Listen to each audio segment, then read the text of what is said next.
Thanks for tuning in. As New Year's is fast approaching, I decided to make a treat that is actually known by two different names, Appelflappen or Beignets. Stick around until later in the video when we dive into the history as to why there are two names. Growing up, we always called them Appelflappen, so that's what I'll be calling them in this video.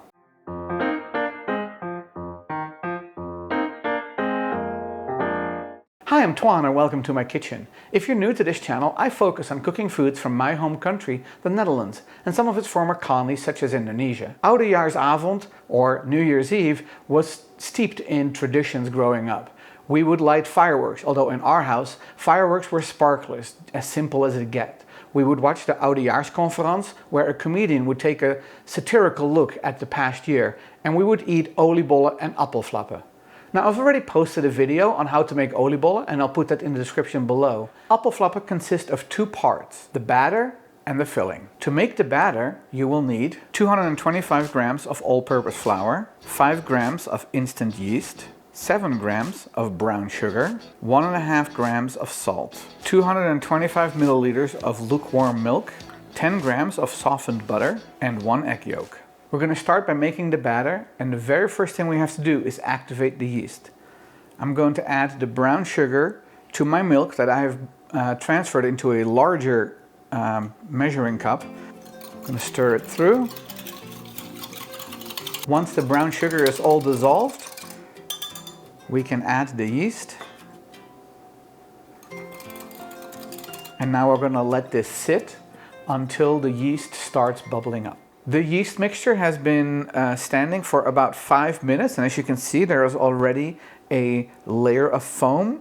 And what I'm going to wait for is seeing bubbles pop through every second or so. So it should be a few more minutes, and then we'll continue to the next step. The yeast has been fully activated. I don't know if you can see, but there's a big layer of foam, and every so often one of the bubbles pops open.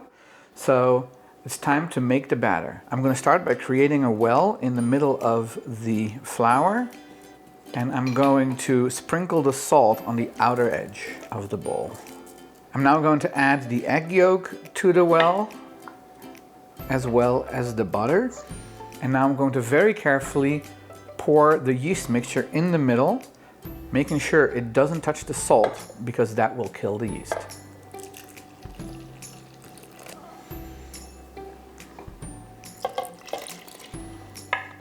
And now with my trusty pollepel, I'm going to stir it until there are no more lumps.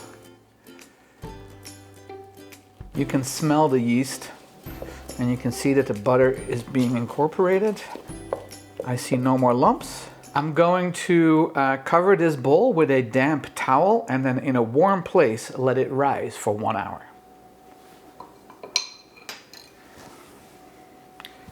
And clean the counter from my whisk falling off the plate.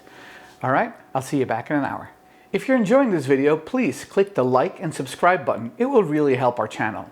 And if you want YouTube to notify you whenever we post a new video, click the bell. Let's move on to the filling. You need 4 apples, I use Granny Smith, 50 grams of sugar, and 1 tablespoon of ground cinnamon. And of course, since these are deep fried, you will also need oil for frying. My batter has risen very nicely, and now it's going to be a little bit, not hectic, but quick. We have to do a lot of things in rapid succession. First, I'm going to mix my sugar and cinnamon in a shallow dish. I'm using a pie dish. Just mix it up. And we're going to use this to dip the apples in once we've peeled and cored them, before we put them in the batter. That cinnamon smells so good. You know what else this is good on? Just on some puff pastry in the oven. Yum. I have that ready. Let me put this away. And I'm going to peel and core the apple. Actually, I'm going to core and peel the apple. Just like we did for the appelstroop. Although we didn't peel it for the appelstroop. You know, my grandma could do this in one long sliert. I don't know what the English word is for sliert. I'm not that good. Well, maybe not that bad. You can just cut off any brown spots that are on there. All right, that looks good. I'm now gonna cut it into 1 centimeter slices, or about 3/8 of an inch. The last one is a little thicker because it's not enough. But here, this is about 1 centimeter. And now we're going to dip them in the cinnamon sugar mixture. I bet you this would taste good just like this, but it's going to taste even better deep fried. My oil has been preheating to 350 degrees Fahrenheit or 180 degrees Celsius. Let me clear up some space so I can batter and fry my appelflappen.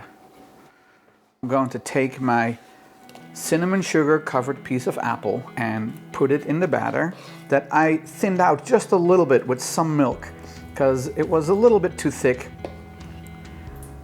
And let some of the excess drip off and put it in the oil. We're going to fry that for 3 to 5 minutes, and halfway through turn it over to make sure both sides get evenly fried. So I promised you to tell you about the different names, appelflap versus apple beignet. Originally in the 1600s, the apple beignet existed and it was in the Dutch dictionary. Appelflappen didn't really get invented, or the name didn't make it into the dictionary until the 20th century. And an apple beignet means a piece of apple battered and fried, and an appelflap meant cut pieces of apple, raisins and cinnamon in puff pastry that is baked. For some reason, around 1945, people started calling what is technically an apple beignet an appelflap, and it's stuck ever since. So right now, when you look up appelflap, it has 2 definitions. Apple pieces in puff pastry baked, or apple battered and fried. I like the name appelflap. It's what I've always called it growing up, but you can call it an apple beignet. They still taste the same. Okay, I'm going to turn it over. And while this one is frying, I'm going to dip the next piece of apple.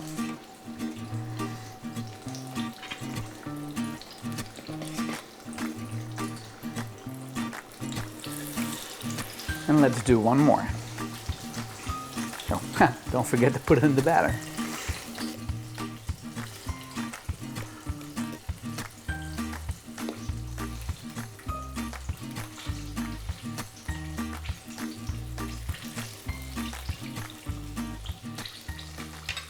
These are, of course, best eaten when they're fresh out of the deep fryer, but if you make more than you can eat in a single night, it is very easy to just reheat them in the oven.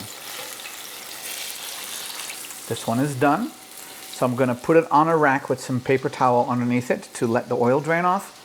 You're really looking for a nice golden brown color, and you can see that the batter actually poofs up in the fryer. That's that yeast at work, and it kind of looks like a donut when you first take it out, but it will deflate a little bit as it is draining or cooling off. There's supposed to be a hole in the middle. I don't always get that. Sometimes the batter kind of fills the hole, but traditionally an appelflap always has that hole in the middle where you court the apple. See this one, the hole covered up. And this one definitely poofed up quite a bit. The smaller piece did not. All right, I think it's time to taste these. There are 3 different ways you can eat this. Plain, like this, with some powdered sugar, which I prefer, or by actually dusting it with the cinnamon sugar that you made. When the appelflap is still hot, it will melt, and it's also quite a good combination. But I'm going to eat it how I always did, with powdered sugar.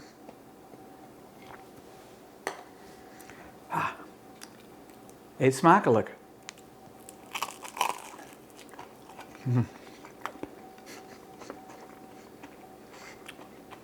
Finger licking good. Crispy outside, fluffy dough on the inside, and then the apple that has softened but isn't mush with that cinnamon sugar flavor. Ah, so good. It is quite a symphony of flavors and textures as well. I'm going to have another bite.